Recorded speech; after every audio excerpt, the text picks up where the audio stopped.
Eh, recordando que en esta iglesia leemos libros completos y estamos ahorita en el libro del profeta Jeremías, vamos a recordar un poquito de lo que fue la semana pasada, ¿sí? Únicamente para entrar en el contexto de este capítulo, ¿sí? En el capítulo 43.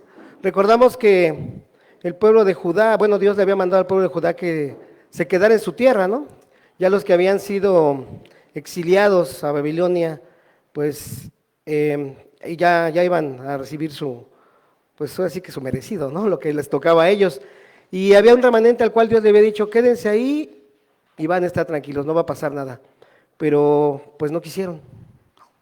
Y contradiciendo a Dios, bueno, pues, se fueron a Egipto, ¿no? Algunos porque quisieron y otros a la fuerza. Pero al final se fueron a Egipto, ¿no? Ese es lo que pasó en el capítulo 43 de Jeremías. Veamos ahora en el capítulo 44, ¿sí? Comenzamos, bueno, voy a explicar un poquito. Voy a ir leyendo, ¿sí? Lo que dice la escritura, y las palabras que están resaltadas en azul las vamos a ir desarrollando porque tienen algo importante, sí, que enseñarnos, que decirnos. Entonces, para que podamos ir viendo esto, y vamos a empezar. Dice, Jeremías 44, 1 al 2, dice, palabra que vino a Jeremías acerca de todos los judíos que moraban en la tierra de Egipto, que vivían en Migdol, en Tafnes, en Memphis y en tierra de Patros, diciendo, así ha dicho Jehová de los ejércitos, Dios de Israel, vosotros habéis visto todo el mal que traje sobre Jerusalén y sobre todas las ciudades de Judá, y he aquí que ellas están el día de hoy asoladas, no hay quien more en ellas. Veamos, nos dice, palabra que vino a Jeremías acerca de todos los judíos que moraban en la tierra de Egipto. Jeremías 42, en el capítulo 42, describe cómo los capitanes del remanente de los judíos en la tierra guiaron a todos los que pudieron Egipto, incluso en contra de su voluntad, como ya lo hemos mencionado, y del mandamiento de Dios. El Señor les había prometido que si se quedaban quietos en su tierra, los edificaría y no los destruiría. Jeremías se encontraba entre los que habían sido traídos a la fuerza a Egipto, y él les dio esta palabra a los judíos en Egipto. Hermanos, ¿no les ha pasado que de repente se sienten como que nada se mueve en su vida? ¿Y qué pasa? Nos desesperamos, empezamos a buscar la forma de arreglar, queremos, ¿no? Arreglar las cosas o acelerarlas, ¿no? Para que pasen más rápido, porque decimos, no, esto tiene que ser de otra manera, de acuerdo a nuestra voluntad. Y nunca pensamos en ponerlo en manos de Dios. Bueno, digo nunca porque la mayor parte del tiempo lo hacemos, digo, quien lo haga, qué bueno, ¿no? Gloria a Dios. Pero generalmente, pues actuamos de esa manera, ¿no? Los seres humanos. Y primeramente, más que pensar, lo primero que deberíamos de hacer es poner en las manos de Dios y en su consejo nuestras situaciones y esperar y confiar en Dios. Esto fue lo que no hizo el pueblo de Judá. Debemos aprender de esto, a saber esperar también. Dios a veces nos hace quedarnos quietos. Como ejemplo, tenemos esta pandemia, ¿no? No podemos más que quedarnos quietos, esperar y confiar. Pero confiar verdaderamente en que la voluntad de Dios es buena, agradable y perfecta. Esta era la palabra del Señor, pero no era una palabra de confort ni de consuelo. ¿Cómo podía serlo si vivían en abierta rebelión? Vivían en rebelión y no vivían en rebelión contra cualquiera, ni siquiera era contra el rey, ¿no? Era contra el Dios Todopoderoso, contra el Dios que los había creado. A veces Él nos hace quedarnos quietos, ¿sí? Como ya lo habíamos dicho. Pero como habíamos dicho, esta palabra era totalmente de represión y amenaza, ¿sí? Era directo. ¿Por qué razón? Porque estaban siendo tercos y obstinados, ¿sí? Hermanos, como podemos ver en estos versículos, debemos de tener cuidado con esto, porque el conocer la voluntad de Dios y no hacerla, es también estar en contra de ella. Y peor aún, sería que sabiendo qué es lo que tenemos que hacer de acuerdo a la voluntad de Dios, no lo hagamos de manera consciente y deliberada, ¿sí? Hay veces que sabemos qué es lo que tenemos que hacer y decimos, pues no, esta vez no, una vez nada más, o solo por esta vez. Pero no es así. Si sabemos y conocemos la voluntad de Dios, el no hacerlo también es ir en contra de ella. Veamos. Dice, a causa de la maldad que ellos cometieron para enojarme, yendo a ofrecer incienso, honrando a dioses ajenos que ellos no habían conocido, ni vosotros ni vuestros padres. Este es Jeremías del 3 al 4. Y envié a vosotros todos mis siervos los profetas, desde temprano y sin cesar, para deciros, no hagáis estas cosas, esta cosa abominable que yo aborrezco. Pero no oyeron ni inclinaron su oído para convertirse de su maldad, para dejar de ofrecer incienso a dioses ajenos. Se derramó por tanto mi ira y mi furor, y se encendió en las ciudades de Judá y en las calles de Jerusalén, y fueron puestas en soledad y en destrucción, como están hoy. Bien. Retomando esto, ¿cómo se presenta eso? Dice, Jehová de los ejércitos, Dios de Israel. Dios empieza este mensaje para estos descarriados y rebeldes judíos, presentándose con dos nombres. Primero, Jehová de los ejércitos. Dios seguía siendo Jehová de los ejércitos, el Dios de los ejércitos poderosos de Israel, el Dios de Israel. Dios seguía siendo el Dios de Israel, incluso aún en ese momento en que Israel no existía como un reino propio. Estas cosas que no parecían existir para los hombres eran de cualquier manera reales delante de Dios y para su plan. Dice, vosotros habéis visto todo el mal que traje sobre Jerusalén y sobre todas las ciudades de Judá. Dios le recordó a su pueblo que ahora estaban en Egipto, porque el juicio vino sobre el pueblo de Judá. Este juicio no venía de hombres, sino que venía de Dios mismo. Dice, a causa de la maldad que ellos cometieron para enojarme. Aquí el Señor les recuerda que la maldad de su pueblo ha traído juicio sobre ellos y particularmente la ha enojado, especialmente la maldad cometida a través de la idolatría. A pesar de que todo esto había sucedido en cumplimiento a las advertencias que a través de Jeremías Dios les había dado sobre el juicio, en este atardecer, digámoslo así, que era prácticamente como que el que Jerusalén se estaba pagando, por verlo de una figura así simbólica, ¿no? Los refugiados de Mizpa no habían aprendido nada. Ellos persistían en la idolatría. Y dice, pero no oyeron ni inclinaron su oído para convertirse de su maldad. Dios envió a sus profetas para instruir y advertir al pueblo, pero ellos no lo escucharon. Su pecado, especialmente la idolatría, era lo suficientemente malo ya por sí mismo, pero su rechazo a ser corregidos por Dios acarrearía consecuencias fatales. Por lo tanto, fueron puestas en soledad y en destrucción por el juicio de Dios. Y nos dice el Señor también, dice, no hagáis esta cosa abominable que yo aborrezco. La ira de Dios sobre este pueblo, el cual era obstinado y el cual persistía en su pecado sin arrepentirse, era tan desagradable para Dios como inevitable. Hermanos, no sé si han escuchado algún conocido, vecino, familiar que de repente nos dice, ¿no? Bueno, el pecado pues no es malo, ¿no? Bueno, sí peco, pero es bonito, es dulce, es suave, ¿no? O a lo mejor no lo refieren así, no lo reflexionan de esa manera, pero así lo viven, ¿sí? O que, por ejemplo, en el mundo, ¿qué pasa regularmente? Que dicen, no, él, por ejemplo, ¿no? Es delincuente, roba, le va bien, trae mucha lana, pero pues mira, le va bien, ¿no? Oye, pues es bien bueno, es bien picudo, o sea, él sí le está haciendo.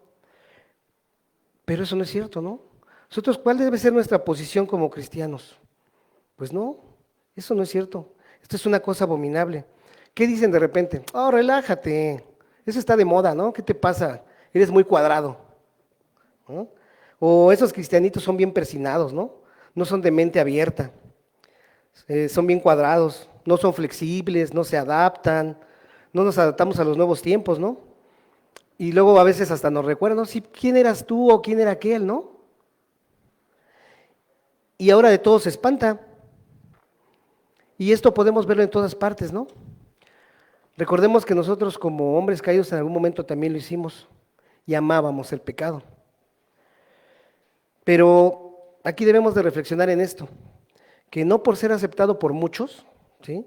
O porque las autoridades también, como pasaba en Judá, lo acepten y lo apoyen, o como nos está pasando también en este momento, o lo favorezcan con leyes, A pesar de todo esto, y aunque la sociedad trate de normalizar las cosas, nunca dejará de ser pecado. Nunca dejará de ser una cosa abominable para Dios. Y nosotros como hijos de Dios debemos de tomar la misma posición que tomaría el Señor. El pecado para nosotros debe de ser abominable, debe de ser aborrecible.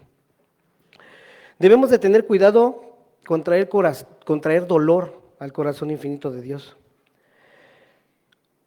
¿Lo traemos cómo? Pues con nuestro pecado.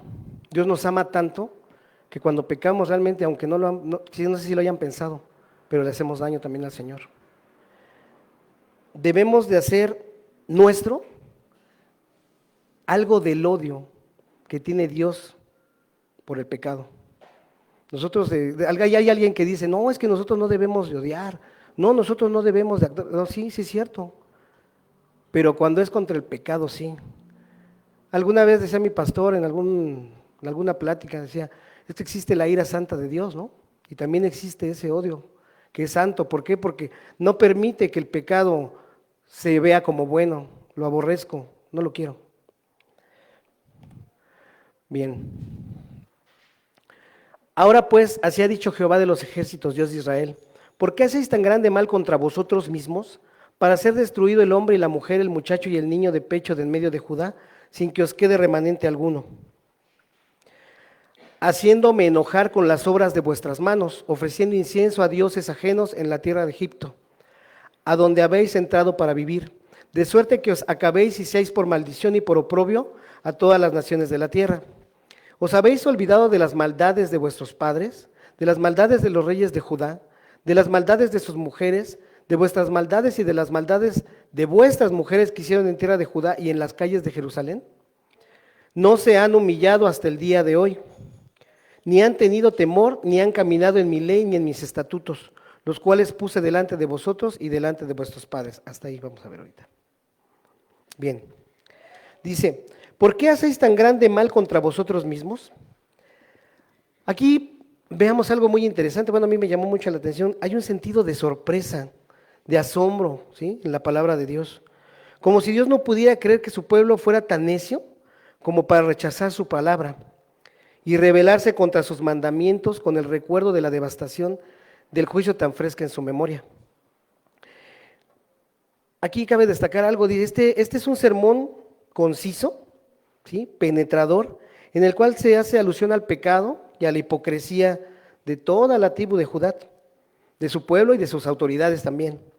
No muy diferente al que predicó Esteban, por lo cual fue apedreado y muerto. Eso lo podemos ver en Hechos 7:54 y en Hechos 7 del 57 al 58. Ahí podrán ver y equiparar y se darán cuenta que esto no es nuevo, ¿sí? Esteban lo hizo en el Nuevo Testamento y esto ya sucedió también en el Antiguo. O sea, no hemos corregido el camino. Y de forma lo suficientemente similar, hablábamos de estos dos discursos, este también fue el último sermón de Jeremías. Dice nuevamente, ¿por qué hacéis tan grande mal contra vosotros mismos? También aquí hay un sentido de sorpresa de parte de Dios respecto a la naturaleza autodestructiva de nuestro o de su pecado, en este caso de la tribu de Judá. Era cierto que habían pecado contra Dios, pero también habían pecado terriblemente contra ellos mismos. Esto se refiere a que el pueblo de Judá entendía perfectamente que al no hacer caso de las advertencias de Dios estaban siendo rebeldes a Él, pero al parecer no se daban cuenta de que al hacer lo contrario a la voluntad de Dios, se estaban oponiendo a su propio bien, ¿sí? E iban a recibir todas las consecuencias que el Señor les había advertido que les pasaría. Aquí vale la pena reflexionar en esto, hermanos, porque a veces cuando hacemos ciertas cosas no pensamos en lo que nos va a acarrear a nosotros mismos. Esto les pasó al pueblo de Judá. Ellos pecaban y decían, bueno, sí, a lo mejor soy rebelde, o a lo mejor ni lo pensaban, simplemente no hacían lo que Dios quería, pero no veían que eso iba en contra de ellos mismos, porque la naturaleza de Dios es buscar nuestro bien, siempre. Y aunque a veces haya cosas que nos parezcan desagradables o no nos gusten, todo es para bien. Dice, para ser destruidos el hombre y la mujer, el muchacho y el niño de pecho de en medio de Judá, sin que os quede remanente alguno. Ya era de por sí suficientemente malo que Nabucodonosor se hubiera llevado a casi todas las personas fuera de Judá en el exilio de Babilonia. Pero en cierta manera era aún peor que el remanente del pueblo de Dios fueran todos removidos de su tierra en contra de lo mandado por Dios e ir a Egipto, ya fuera por elección propia o porque fueran obligados por las autoridades de Judá. Aquí como Jeremías fue uno de los que fueron obligados, y yo creo que mucha gente también fue obligada, no todos creo que quisieran irse, pero aquí obraba la voluntad de las autoridades, ¿no? Y en nuestra vida también puede pasar así, ¿no? Recordemos que debemos obedecer a nuestras autoridades siempre y cuando no se opongan a Dios. En el momento en que se opone la autoridad a Dios, ya no estamos bajo la autoridad, porque siempre estamos primero bajo la autoridad del Señor. Dice, ofreciendo incienso a dioses ajenos en la tierra de Egipto. Aquellos que fueron a Egipto rápidamente empezaron a adorar a los dioses de Egipto. El mismo corazón de idolatría que llevó a Judá a adorar a los ídolos de los canaanitas, ahora los llevaba tras los ídolos de Egipto. Esto revela una de las razones por la que Dios les ordenó que no fueran a Egipto, sino que confiaran en su protección y se quedaran en Judá. Como podemos ver aquí en esta parte, y recordando un poquito lo que hemos hablado, aquí está la verdadera razón. O sea, el Señor quería preservarlos de la idolatría. Si ya estaban cometiendo idolatría y les decía, quédate ahí, era para preservarlos. Ah, no, se fueron y siguieron adorando. Y bueno, yo creo que si encontraban una escoba también la adoraban, ¿no? O sea, lo que se les pusiera enfrente. Bueno, sí. Y por eso es que Dios quería que se quedaran en su tierra para preservarlos y para ayudarlos. De hecho, los iba a prosperar, pero pues no lo escucharon. Como podemos ver aquí, Dios siempre está trabajando en protegernos hasta de nosotros mismos. Él conoce nuestro corazón y sabe que nuestra naturaleza caída siempre nos lleva al pecado, como en este caso. Dios sabía que ellos caerían en idolatría. Por eso trató de preservarlos y así en este tiempo Dios hace con nosotros. ¿O no les ha pasado que a veces vamos a hacer algo que sabemos que no es tan bueno? ¿O que dudamos en hacer y no se dan las cosas? ¿O recapacitamos en el último momento? Debemos darnos cuenta que el Espíritu Santo de Dios nos ayuda a preservarnos del pecado. Y debemos de hacer caso cuando sentimos esa advertencia. Sí, y yo creo, digo, a mí me ha pasado, yo creo que a cada uno también sentimos esa alarma, ¿no? Así como sale el dile a quien más confianza le cuentes que sale el tuit, así, ¿no? Como que, ay, espérame, ¿qué está pasando? Algo no está bien. Y es precisamente el Espíritu Santo que nos está redarguyendo. Entonces debemos de poner atención precisamente a eso. Dice, de suerte que os acabéis y seáis por maldición y por oprobio a todas las naciones de la tierra. Dios promete que Él bendecirá y restaurará a los exiliados, ojo, que fueron a Babilonia.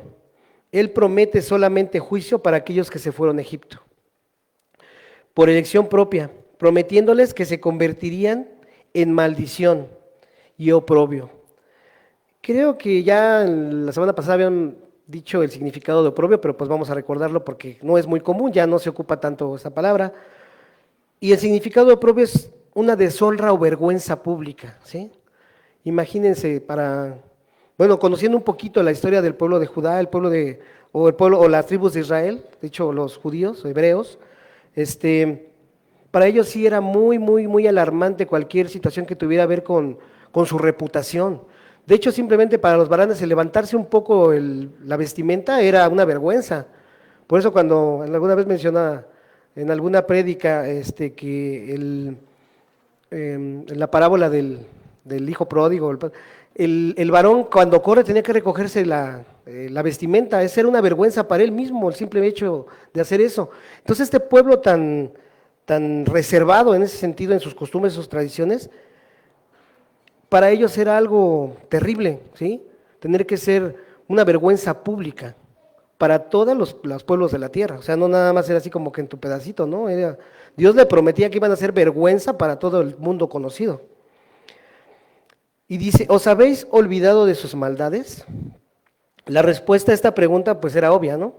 Ellos se habían olvidado de la maldad de sus antepasados, de sus padres, de sus reyes, de sus esposas, y especialmente se habían olvidado de lo más conveniente, ¿no? De su propia maldad. Ellos sufrirían grandemente por olvidarse de todo esto. Nuevamente, hermanos, les pido que reflexionemos en esto que hemos visto, con una frase pequeña, pero que espero que llegue a sus mentes, a sus corazones, ¿sí? Y aquí y esto lo podemos ver porque lo estamos viendo con el pueblo, cómo le está pasando esto, ¿no? Ellos están recibiendo la consecuencia y van a hacer vergüenza. Y esta frase dice así, dice, aquellos que no aprenden del ejemplo son dignos de ser convertidos en ejemplo. Y eso fue exactamente lo que le pasó al pueblo de Judá. No aprendieron del ejemplo que vieron, no aprendieron de todo lo que estaba pasando, no aprendieron de todo lo que Dios le mostró. Dijo, bueno, entonces ahora tú vas a ser avergonzado. Ahora ustedes, mi pueblo elegido, va a ser reducido a vergüenza pública. Malditos, imagínense nada más. Y aparte les dice el Señor, no se han humillado hasta el día de hoy. El remanente de Judá demostró con hechos que no se había arrepentido, porque ni mostraba esa pena o tristeza que siente cuando realmente uno se arrepiente, ¿no?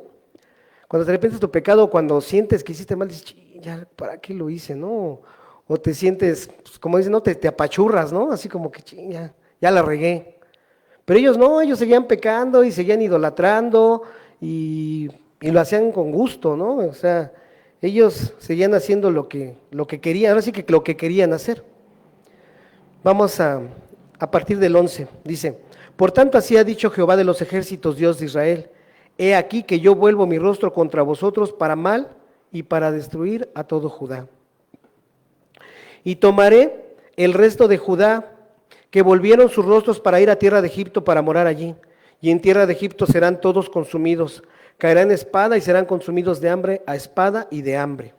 Morirán desde el menor hasta el mayor, y serán objeto de execración y espanto, de maldición y de oprobio.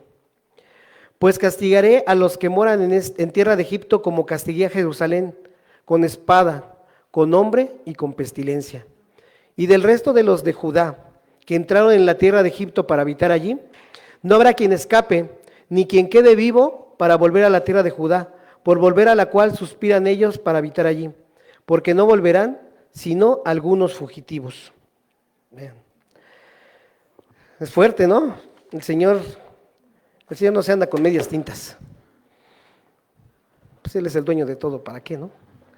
Así ha dicho Jehová de los ejércitos, Dios de Israel. Ya lo había dicho anteriormente así, ¿no? Dios de nuevo se presenta a sí mismo con títulos de autoridad, poder y dominio, para que el pueblo de Judá recuerde que Él es Dios todopoderoso al que han ofendido. O sea, no ofendieron a cualquiera, ¿eh? No ofendieron ni siquiera a un rey, a un reyecillo por ahí, no. Ofendieron al Dios creador, perdón. ¿Y qué les dice el Señor? Dice, yo vuelvo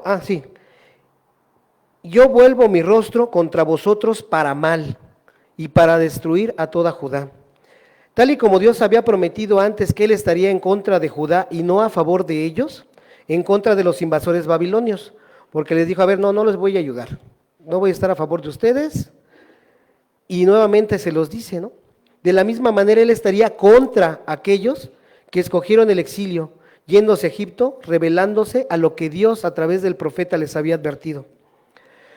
Esto debemos verlo desde esta perspectiva. Si el remanente de Judá decidió irse a Egipto y también continuar con su idolatría, pues Dios decidió cumplir su promesa, como siempre lo hace, y visitarlos con juicio por su desobediencia. O sea, así como que, no lo hiciste, pero no porque Dios tuviera que realmente hacerlo, Dios es justo, y Dios lo hace porque es justo. Él ya les había dicho, y por justicia dijo, pues se la tengo que cumplir, ¿no? Tú quisiste irte, órale, llégale. Pero ¿qué pasa? Que ahora yo, como yo soy justo y yo soy Dios, lo voy a cumplir. Y pues no se ve ni la que se les esperaba, ¿no? ¿Y qué les dice el Señor? Morirán desde el menor hasta el mayor, y serán objeto de execración, de espanto, de maldición y de oprobio. Nuevamente palabras muy fuertes, ¿no? O sea, el Señor es contundente, les dice qué es lo que les va a pasar, así como decimos sin pelos en la lengua, ¿no? Dios promete el juicio de una muerte fuera de tiempo. Con esto se refiere a que como pensamos regularmente, regularmente pensamos, pues un bebé, pues pues no tiene por qué morir, ¿no? Porque es un bebé, o una persona joven, o una mujer joven y fuerte, o un hombre joven y fuerte. Sin embargo,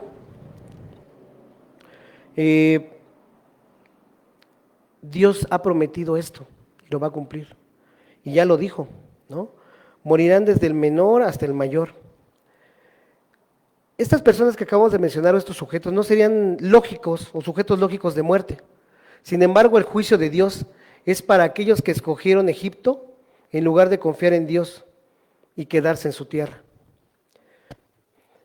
Y del resto de los de Judá que entraron en la tierra de Egipto para habitar ahí, dice, él pone en claro que él no se estaba refiriendo a ningún asentamiento permanente de judíos en Egipto, porque para esos tiempos, digo, había judíos en Egipto también, había gente habitando en Egipto, pero no, él no se refería a esa gente que ya habitaba ahí, sino a la gente que se había ido a refugiar. Como sabemos, Dios obra con justicia, y esta sentencia no es sino solo para el remanente que había buscado refugio ahí, con la esperanza de volver a la tierra de Judá. Ahora sí que en cuanto pasara la bronca, ¿no? En la oportunidad más cercana, dice, estamos aquí, aquí nos resguardamos y cuando podamos nos regresamos, pero pues ese no era el plan de Dios. Y del resto de los de Judá que entraron en la tierra de Egipto para habitar ahí. Ese ya lo había dicho. Egipto no era en sí mismo un territorio prohibido como tal. Egipto se convertiría, de hecho, en un importante centro de aprendizaje en la futura dispersión del pueblo de Israel. Y sería un refugio para la familia santa en algún momento, cuando huyeron de ser perseguidos por Herodes.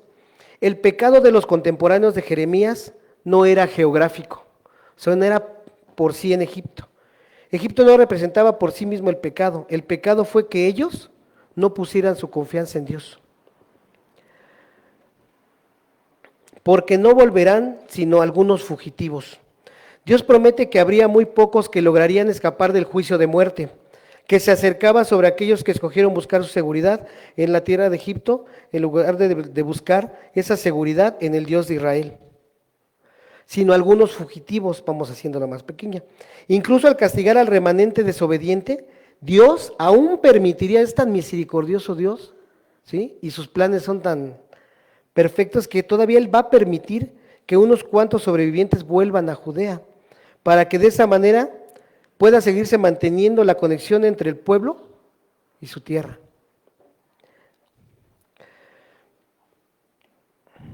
Vamos ahora del 15 al 16. Dice, entonces todos los que sabían que sus mujeres habían ofrecido incienso a dioses ajenos, y todas las mujeres que estaban presentes, una gran concurrencia, y todo el pueblo que habitaba en tierra de Egipto, en Patros, respondieron a Jeremías diciendo, la palabra que nos has hablado en nombre de Jehová, no la oiremos de ti, sino que ciertamente,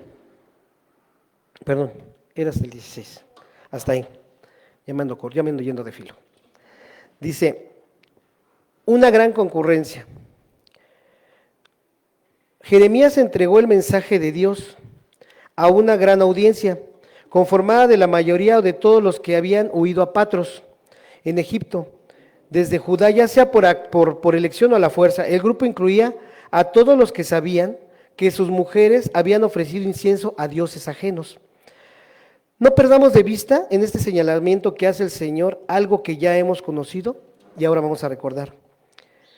¿Y cómo lo vamos a recordar? Pues yendo a Génesis 3:17, eso lo pueden ustedes checar, porque aquí podemos ver nuevamente ese mal que nos ha aquejado desde la caída del hombre, la pérdida de liderazgo y la permisividad del hombre respecto a su mujer. Podemos ver nuevamente ese patrón de permitir en lugar de ser pastor y guía del hogar. El lenguaje inclusivo, aquí dice, todos los hombres que sabían, todas las mujeres, todo el pueblo. Es una generalización para enfatizar la responsabilidad de cada uno de ellos en esta transgresión.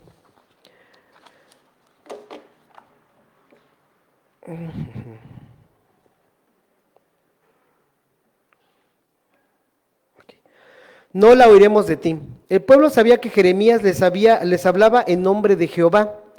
Aún así no les importaba. Ellos pensaban que rechazaban al profeta, que rechazaban su palabra, pero realmente ellos estaban rechazando a Dios, que era quien hablaba a través del profeta. Su rebeldía, su orgullo y su pecado seguían endureciendo su corazón y así en lugar de arrepentirse, seguían pecando. Una vez más, era una enorme tristeza para Jeremías el que los suyos rechazaran su mensaje, el mensaje de Jehová. Pareciera que en lo que a su exterior se refiere el profeta Jeremías, pasó una vida de tristeza. De hecho, cuando comenzamos a leer el libro recordamos, ¿no? Que Jeremías era el profeta llorón y muchas cosas decía, porque él sufrió muchísimo por su pueblo, sufrió muchísimo en su ministerio. Él realmente le dolía ver el pecado del pueblo y cómo no se convertían a Dios y cómo Dios, a pesar de que les hablaba y les hablaba y les hablaba, no hacían caso. Él realmente sufría por ello. El profeta Jeremías pasó una vida de tristeza sin alivio, tal vez que nunca tuvo ninguna otra persona más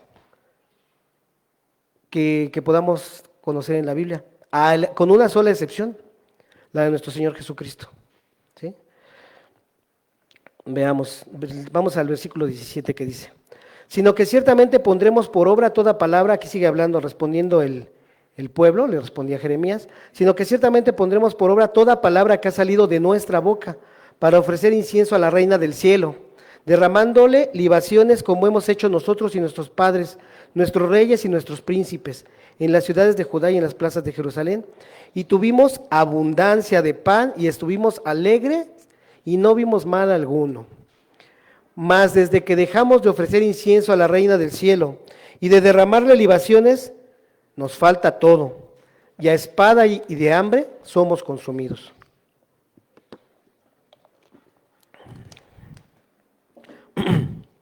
Bien.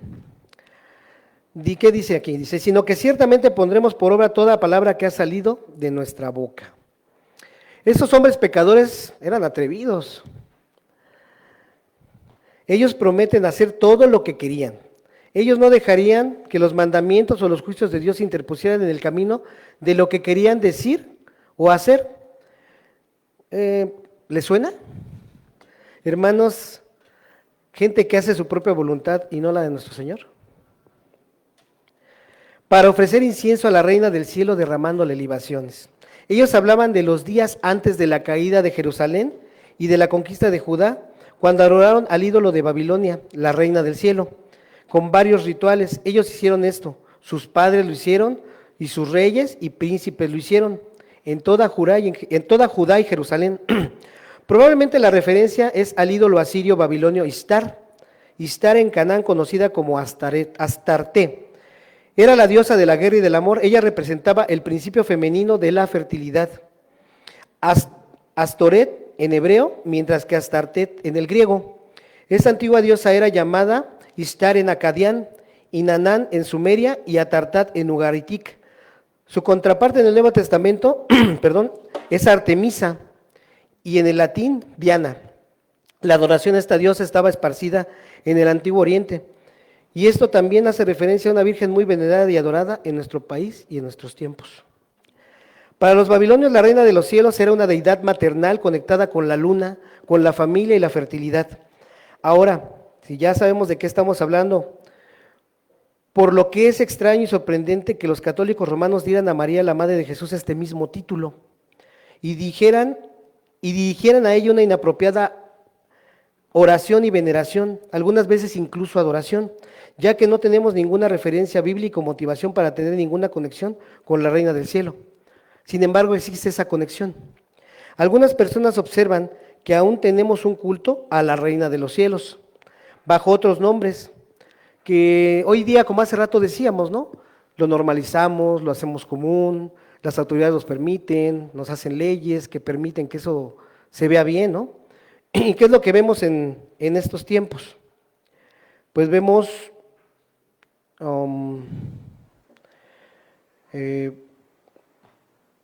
ahorita con todo lo que está este movimiento, ¿no? de las mujeres, que estamos de la liberación femenina, ¿sí? Vemos todo lo que tiene que ver ahorita con la liberación femenina, con las mujeres que quieren el aborto, con las mujeres que son súper sexys, ¿no? Que exacerban todo lo que es sexual, todo lo que es erótico, todo lo que es sugestivo. Y todo esto se ve normal. Pero es una veneración realmente también a este tipo de deidades, ¿no? De, y a lo mejor no tanto de las deidades, sino precisamente como hemos mencionado en algunas otras ocasiones, la idolatría no solamente es venerar o adorar o rendirle culto a una imagen, sino a esas acciones, a esas actitudes, a esas formas de pensar que no son definitivamente de ninguna manera de Dios.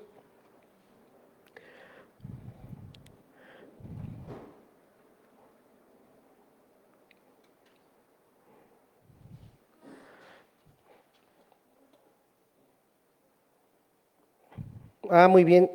Y me faltaba algo que también es muy importante, porque eso también, me quedé así porque me faltaba y dije, no, sí es muy importante. Algo que mucha gente normaliza demasiado y que no parece nada grave y de hecho ni peligroso, ¿eh? Dicen, la madre naturaleza. ¿Eh? No, sí, sí, es que la madre naturaleza todo nos da. Es que hay comida por la madre naturaleza. Es que ve los ríos, ve los cielos, es la madre naturaleza. Nuevamente, estamos rindiendo la adoración y culto a algo que no es Dios y que realmente no existe. Como hemos hecho nosotros y nuestros padres, nuestros reyes y nuestros príncipes. Estos son los alegatos papistas y los pilares de la religión católica. Según sus argumentos, es la religión, según ellos, es la religión más antigua, dicen ellos, y tienen poderosos príncipes, eso es verdad, en los rangos de poder más altos, y es practicado en Roma. Ellos dicen ser la madre iglesia, y hay paz en donde es profesada. Estos son sus argumentos, aunque son pobres y sin fundamento, ya que la mayoría están basados en tradiciones humanas y de acuerdo a la conveniencia de algunos cuantos.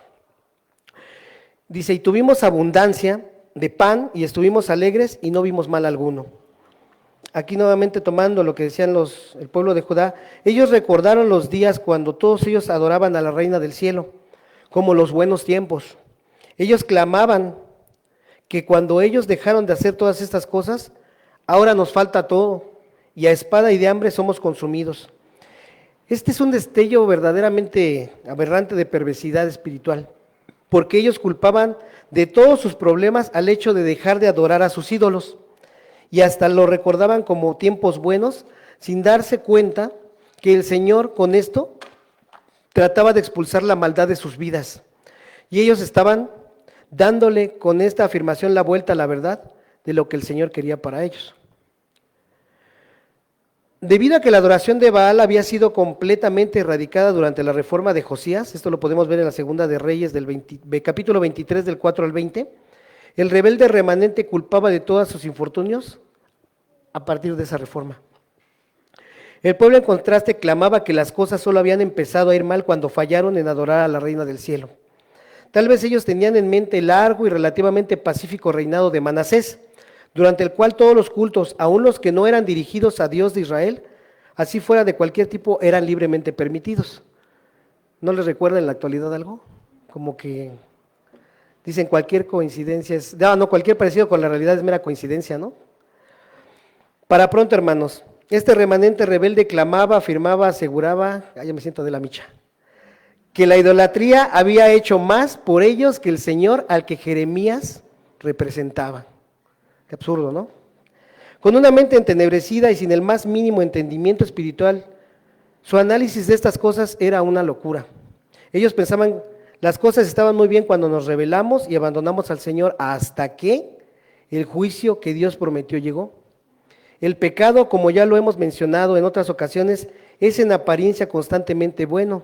Como dijo por ahí un hermano, se ve bonito, huele bonito y hasta sabe bonito. Pero esto es solo hasta que la paga del pecado llega. Porque sabemos cuál es la paga del pecado, ¿no, hermanos? ¿Cuál es? La muerte. Pues la paga del pecado, hermanos, es la muerte.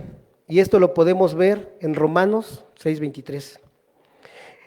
En un nivel instintivo, la mente del hombre caído siempre está lista para asumir que Dios es el enemigo, al que nosotros, como estos personajes de los que hemos hablado, el remanente de Judá, podemos culpar por nuestro pasado y por nuestra desconfianza en el futuro, ¿no? Mucha gente, yo recuerdo también, cuando pues no había llegado a los pies de Dios, siempre culpaba a Dios por todo, No, pues me fue mal porque pues hay alguien allá arriba que no me quiere. Y quién sabe cómo me vaya, pero a lo mejor si hay alguien que me quiere, sí, o sea, de todo responsabilizábamos al Señor, ¿no? Bueno, al menos en mi caso, yo creo que muchos hemos vivido esa parte. Sí, pero realmente aquí cabe mencionar nuevamente lo que otros hermanos han compartido desde este púlpito respecto a que muchos culpamos a Dios de nuestro pasado, sin recordar que aunque Él permite todo y está en control de todo, asimismo nos dio algo que solo nos compete a nosotros, que es el libre albedrío. Y Él nos permite tomar nuestras propias decisiones, las cuales obviamente, sin el conocimiento y entendimiento de la palabra de Dios, serán, si no todas, en su gran mayoría equivocadas. Y por otro lado, en lo que respecta al futuro, ¿cómo podríamos confiar en un futuro en el cual no incluimos a Dios? Sería muy difícil, ¿no? Y esa también es nuestra decisión. Así que el pasado y el futuro dependen de nuestras decisiones. Aquí cabe hacer una aclaración, ya que estas decisiones, a pesar de ser nuestras decisiones, deben de ser tomadas siempre bajo la luz y el cobijo de la palabra de Dios, buscándole a Él y tomándolas de acuerdo a su voluntad.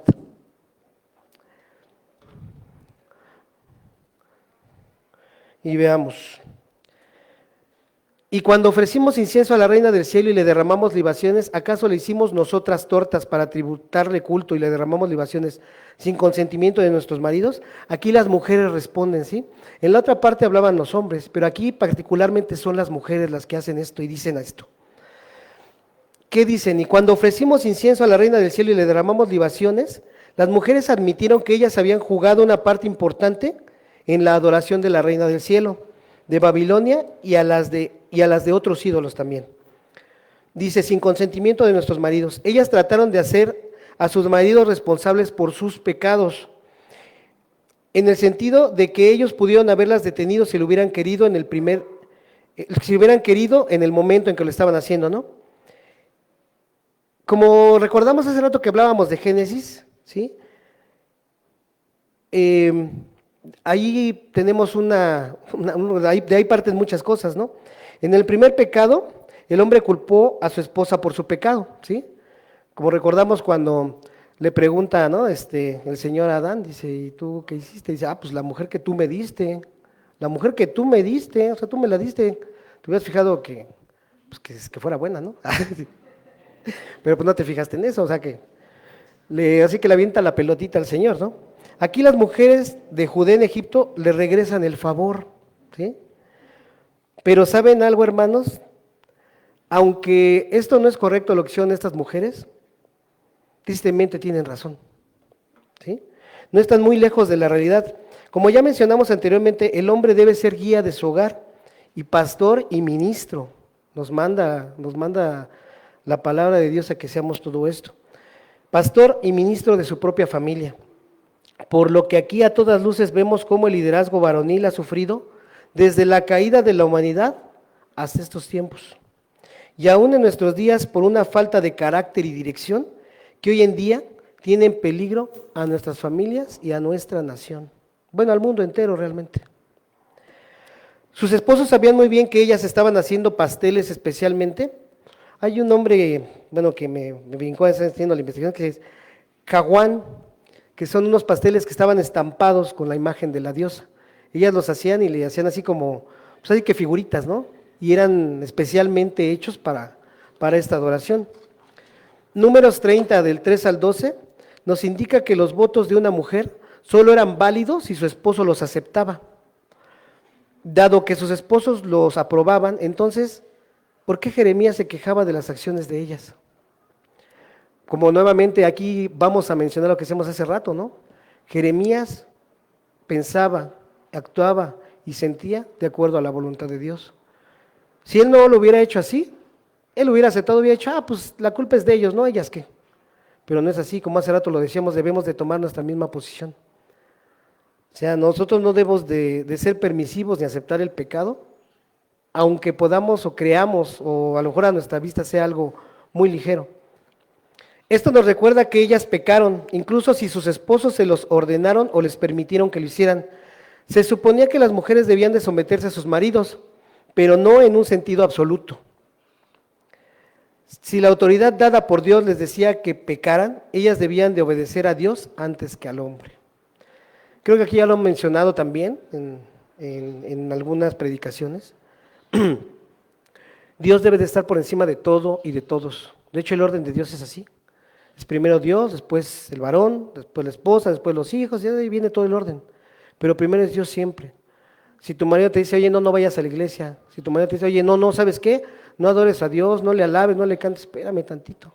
¿Sabes qué? Sí, eres mi esposo, ¿sabes qué? Sí, eres cabeza de este hogar, pero Dios está por encima de ti y de todo. Entonces debemos de ver esto, ¿por qué? Porque estas mujeres, aunque por comodidad o por conveniencia, digan, no, pues a mí como mi esposo ya me lo permitió, pues yo ya la libré, ¿no? No es así.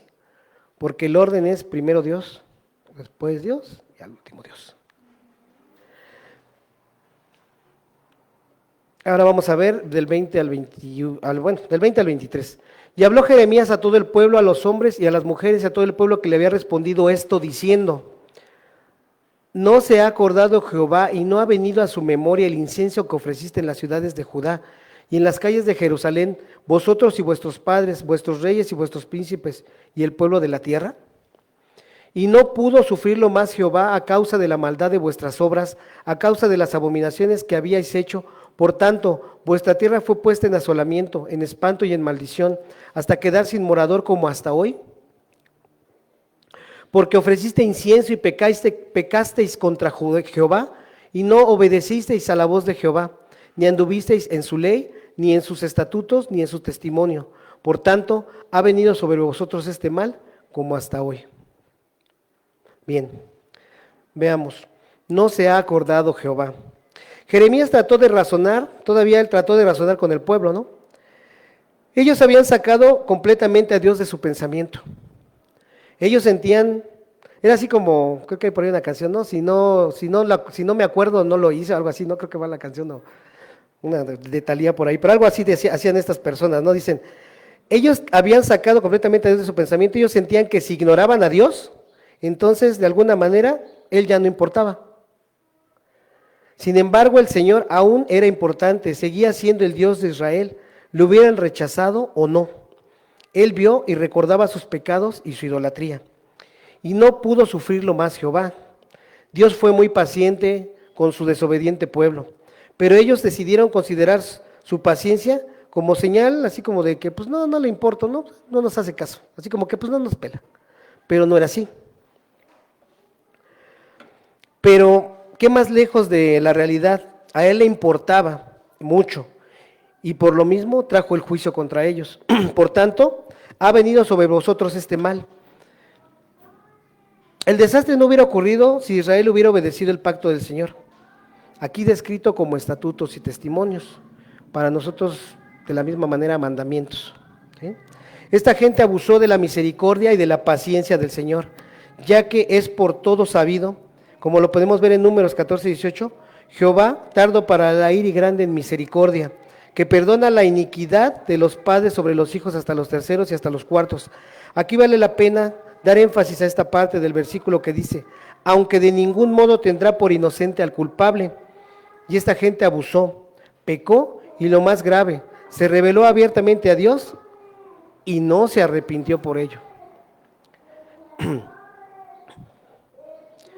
Ahora vamos del 24 al 29. Dijo Jeremías a todo el pueblo y a todas las mujeres, oíd palabra de Jehová, todos los de Judá que estáis en tierra de Egipto, así ha hablado Jehová de los ejércitos, Dios de Israel, diciendo, vosotros y vuestras mujeres hablasteis con vuestras bocas y con vuestras manos lo ejecutasteis, diciendo, cumpliremos efectivamente nuestros votos que hicimos, de ofrecer incienso a la reina del cielo y derramarle libaciones. Confirmáis a la verdad vuestros votos y ponéis vuestros votos por obra. Por tanto, oíd palabra de Jehová, todo Judá que habitáis en tierra de Egipto. He aquí, he jurado por mi grande nombre, dice Jehová, que mi nombre no será invocado más en toda la tierra de Egipto por boca de ningún hombre de Judá, diciendo, vive Jehová el Señor. He aquí que yo velo sobre ellos para mal y no para bien. Y todos los hombres de Judá que están en tierra de Egipto serán consumidos a espada y de hambre, hasta que perezcan del todo. Y los que escapen de la espada volverán de la tierra de Egipto a la tierra de Judá, pocos hombres. Sabrá, pues, todo el resto de Judá que ha entrado en Egipto a morar allí, la palabra de quien ha de permanecer. La palabra de quien ha de permanecer, si la mía o la suya.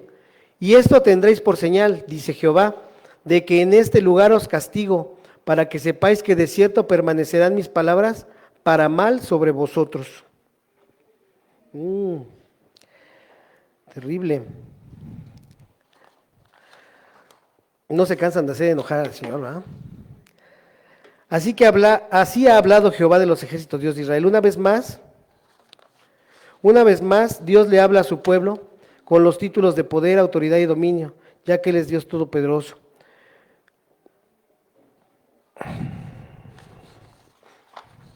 Perdón. Sí.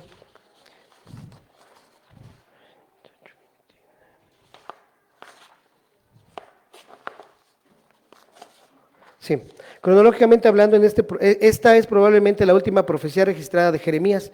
Él terminó como empezó, fiel al Señor, confiando en la fidelidad del Señor. Él había visto a su nación declinar, ¿sí? Después de ser un estado relativamente fuerte e independiente, hasta el punto de la casi extinción. Y muy poco fruto parecía haber nacido de su ministerio, porque pues, como hemos visto a través de todo el libro, pues realmente nadie le hacía caso. ¿Sí? A pesar de que él advertía y Dios hablaba a través de él, muy poco fruto se vio. Aún así, en estas palabras finales, su completa fe en Dios, en un Dios omnipotente, y su percepción de las verdades fundamentales están tan claras como siempre. Él se mantuvo fiel siempre. Y creo que aquí debemos de aprender mucho acerca de Jeremías, ¿sí? Porque nosotros también vamos a tener muchas pruebas, muchas situaciones, problemas, y no debemos de fluctuar. Claro que sí, somos humanos y pues nos duelen cosas, ¿no? Nos golpean cosas, nos lastiman cosas. Igual que a Jeremías. Jeremías sufría, Jeremías lloraba, Jeremías padecía. Pero aquí lo importante es lo que se vio al final. Jeremías se mantuvo fiel, firme, conociendo la verdad que Dios le había entregado. Y retomemos lo que había dicho este remanente de Judá.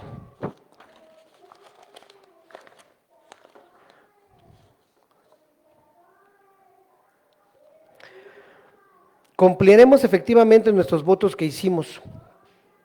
Jeremías citó al pueblo en su promesa de continuar adorando a la Reina del Cielo y a otros ídolos.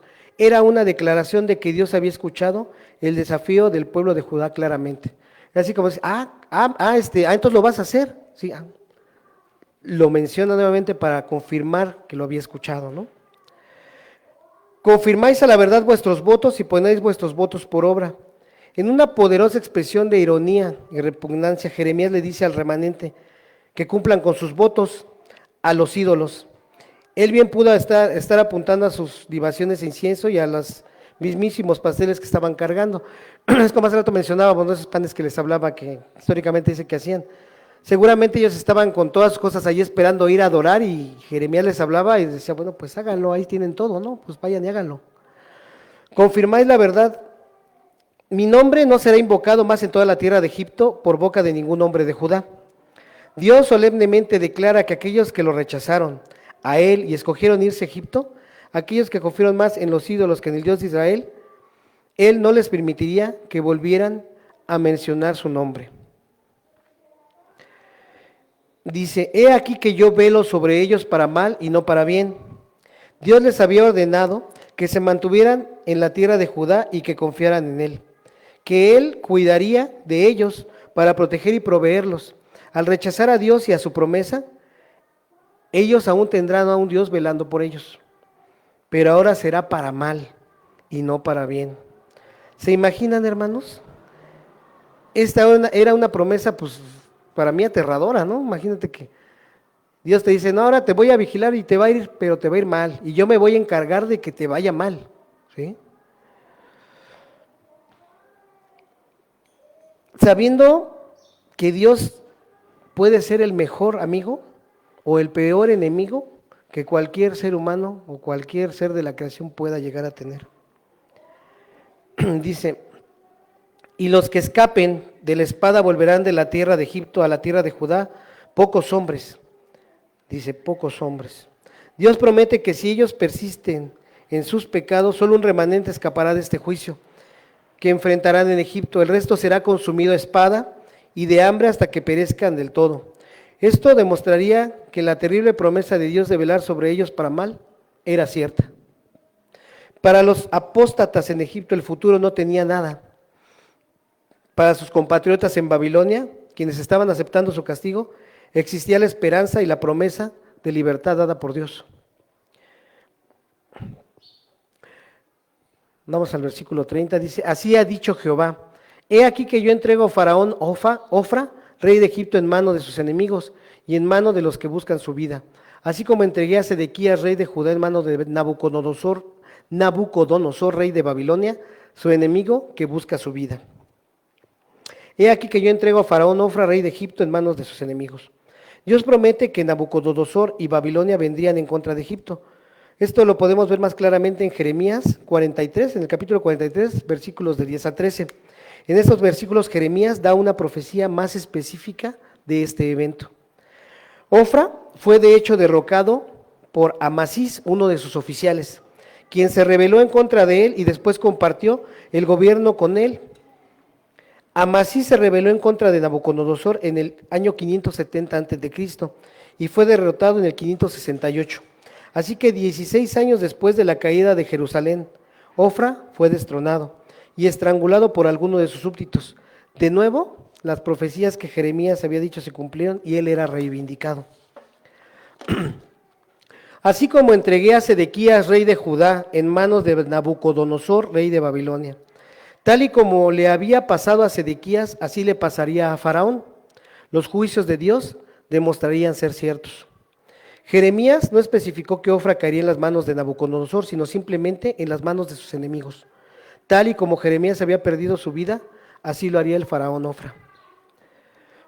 Cronológicamente hablando, estas eran las últimas palabras proféticas registradas de Jeremías. Hermanos, tomando en cuenta lo que hemos visto en este capítulo y en los capítulos anteriores, podemos aprender que no debemos de poner nuestra confianza en las cosas de este mundo, ni en el hombre, ni en las riquezas. Tiene que quedarnos claro que el único digno de confianza para todo es Dios. Él no nos falla, Él es fiel, Él es amor, Él nunca nos abandona. Pensemos en esto, el consuelo y la confianza en las personas de las cuales a veces podemos esperar mucho, nos puede fallar. En cualquier momento, las esperanzas bien fundamentadas en la misericordia divina siempre están unidas al arrepentimiento y a la obediencia. El único en quien debemos confiar es en Dios. La Biblia, a lo largo de toda la Biblia, nos exhorta a poner toda nuestra confianza en Él, ya que si confiamos en los ídolos, en los hombres, en la riqueza o en cualquier otra cosa, vamos a cometer un gran error. Y este error nos va a llevar definitivamente al fracaso eterno. ¿Sí? Gracias a Dios, creo que no es el caso de los que estamos aquí. Hemos aceptado a Cristo y conocemos su palabra y le tratamos de seguir fielmente. Y digo tratamos porque nuestra naturaleza caída también nos falla, ¿no? Pero nuestra voluntad debe de ser seguir y vivir en la voluntad del Señor. Oh, hermanos, oremos por favor. Padre bendito, en esta mañana te damos gracias, Señor, porque nos has permitido hablar de ti, Señor. Nos has permitido tener un mensaje de tu palabra en el cual buscas que sepamos más de ti y buscas como a este remanente que aprendamos y sepamos qué es lo que no y qué es lo que sí debemos de hacer, Padre. Confiando siempre en ti y sabiendo que solo tú eres Dios, que no hay nadie en este mundo más que tú, del que sea digno de nuestra confianza, de dar gloria y dar la alabanza, Señor. Confiamos en ti, creemos en ti, Padre bendito, y te damos gracias nuevamente porque nos has permitido, primero, ser tus hijos, saber de ti, y nos permite seguir aprendiendo de ti. Señor, por todo esto te damos gracias en el bendito nombre de tu Hijo, nuestro Salvador Jesucristo. Amén.